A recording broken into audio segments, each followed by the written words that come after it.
Hello everyone, সকলে কেমন আছেন? আশা করি ভালো আছেন এবং আশা করি আপনাদের দুর্গাপূজা ভালোই কাটছে। আবারও বাঙালিদের ৩৬৫ দিনের অপেক্ষায় সবাই, তাই না?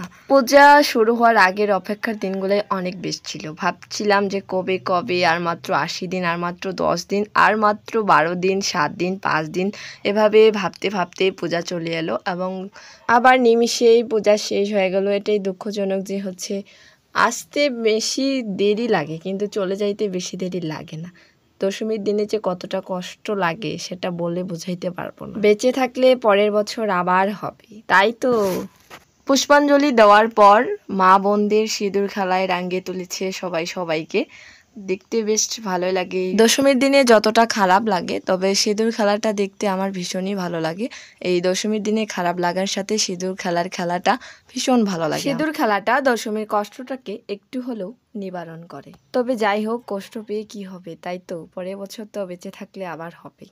তো সব প্রস্তুতি শেষ হওয়ার পর এখন আমরা মাকে বিদায় দিব এবং আমরা সবাই এসেছি মন্দিরে। সামনে ধুনুচি নাচ হওয়ার কারণে পিছনে অনেক জ্যাম লেগে আছে। ধুনুচি নাচ আর আগের মতো দেখা যায় না, তবে ধুনুচি নাচ আমার ভীষণ ভালো লাগে। যারা হচ্ছে ভীষণভাবে ঘোরাই ঘোরাই পারে। ধুনুচি নাচ নাচতে নাচতে পুরো রাস্তা চলে যাবে দুর্গা মাকে নিয়ে নদীতে।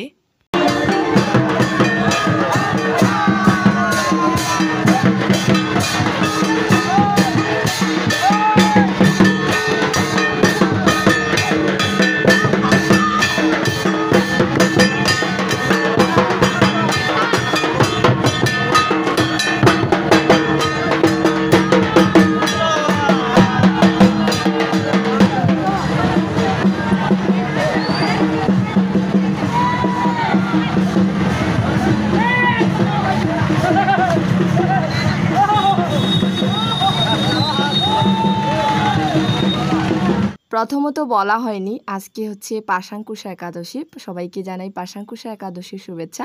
সবাই সুস্থ থাকবেন, ভালো থাকবেন, ভুল ত্রুটি ক্ষমা মার্জনীয়। ৩৬৫ দিনের অপেক্ষায় রইলাম আমরা সবাই বাঙালিরা। জয় মা দুর্গা।